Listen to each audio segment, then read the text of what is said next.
இது மண்டேவுடைய பிரம்மமுகூர்த்த பூஜையோடைய mini vlog தான். டே 25 நல்லபடியாக அன்றைக்கி ஒரு 4 o'clock போல் டே ஸ்டார்ட் ஆகிடுச்சு.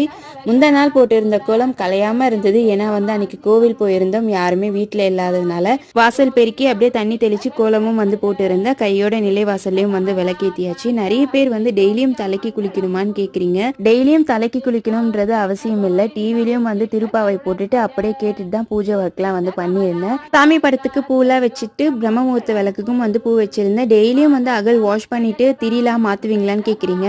நான் எப்படி பண்ணுவேன்னா, வாரத்துக்கு ஒரு முறை அந்த அகல்லாம் வாஷ் பண்ணிட்டு எண்ணெய் ஊற்றி திரி போட்டு விளக்கேற்றுவேன். திரியும் டெய்லியும்லாம் மாற்ற மாட்டேன். ஒவ்வொருத்தவங்களும் ஒரு மாதிரி பண்ணுறாங்க. உங்களுக்கு எப்படி சௌரியமாக இருக்கோ அப்படி நீங்கள் பண்ணுங்கள்.